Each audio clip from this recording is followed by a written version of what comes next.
impuissant par rapport aux démons. Ce n'est pas parce que le Seigneur Jésus-Christ est devenu impuissant par rapport au diable. Non. C'est toi-même. Toi-même, tu es le problème de toi-même. Ta foi. Mets tes genoux par terre. Quand seulement... Regarde, la parole déclare, la femme qui saignait sans cesse.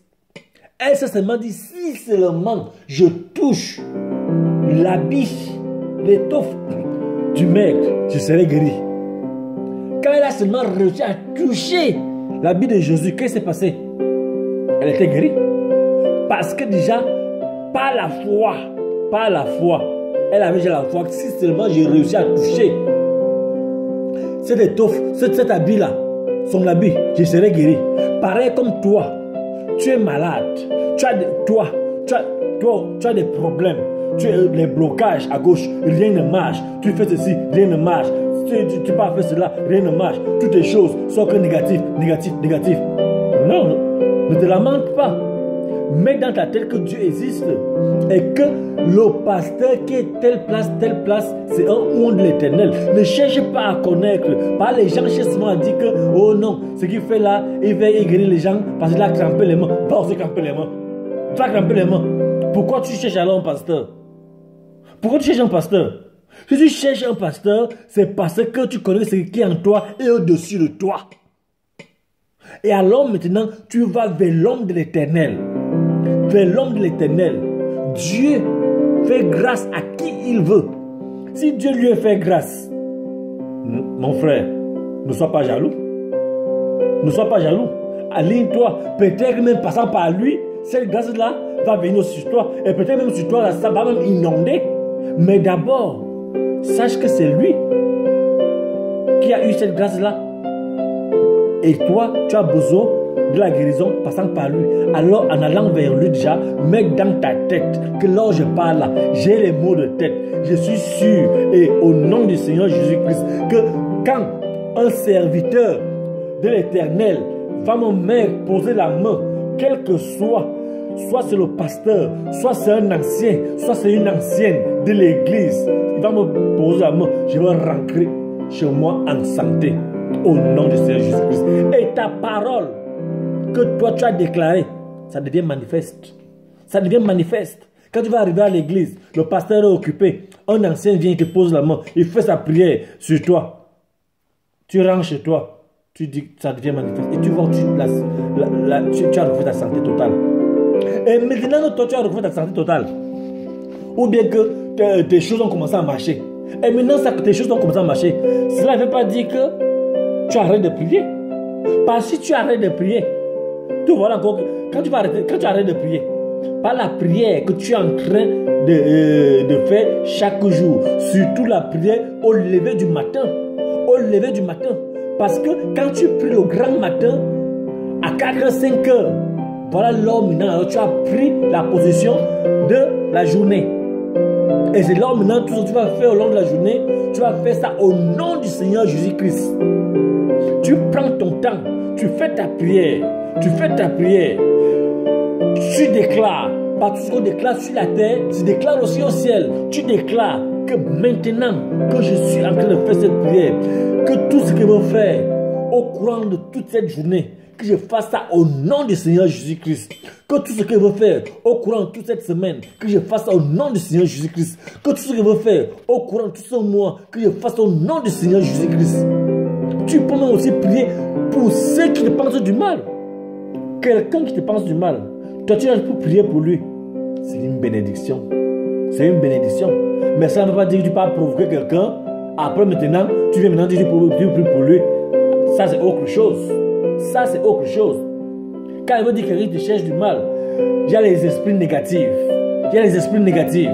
Même si le Seigneur te fait grâce, tu as une vision, c'est telle personne qui te fait ça. Tu mets tes genoux par terre, tu pries pour lui. Tu pries. À Dieu la vengeance.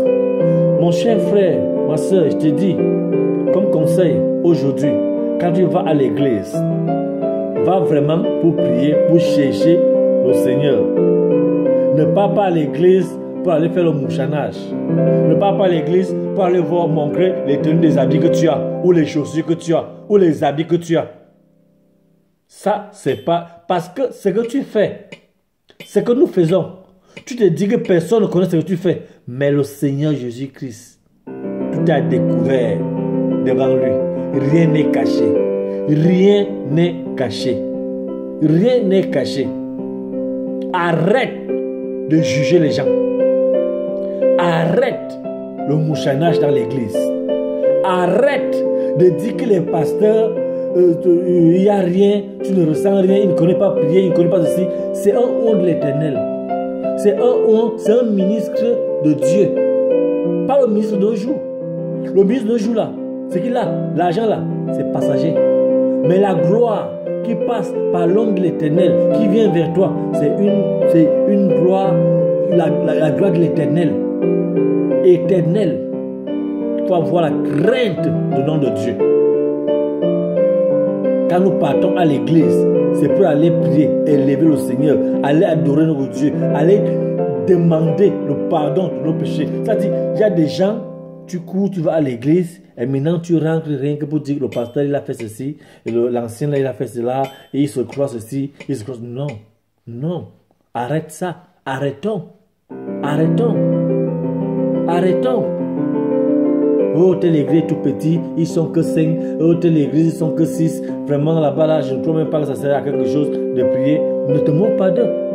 Même ils sont 3, 4. La parole déclare, là, 1, 2, 3, 4 se ressemblent à mon nom. Je suis parmi eux et à eux. C'est pas toi, Dieu. C'est pas toi, Dieu. Arrête de te moquer des gens de l'église. Parce que ça, c'est comme ça que tu fais. Et après, maintenant, tu parles comme ça, là. Quelques jours après, tu vois le même ami que tu étais parti raconter les bobas. Tu pars encore lui voir pour lui prêcher la parole, pour pouvoir lui amener vers Christ. Lui, il va accepter comment? Comment il va accepter? Il ne va pas accepter. Il va te dire, mon frère, laisse-moi continuer dans ma vie, comme dans sa vie de débauche. Il va se dire que, mais ça ne sert à rien. Et la parole même déclare. Toi qui es ni chaud ni froid, je te vomirai.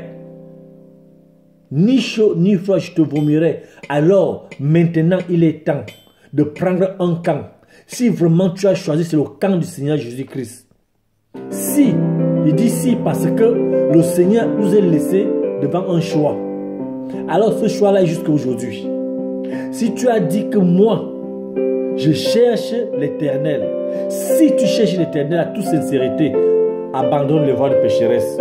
Juger les gens, c'est pas normal. C'est pas biblique. Tu ne dois pas juger. Ne juge point afin de ne pas être jugé. Ne pars pas à l'église pour aller dénigrer un pasteur. Oh, il ne connaît pas prêcher. Oh, il connaît prêcher. Oh, il ne connaît pas ceci. Oh, toi, tu connais. Pourquoi tu vas là-bas?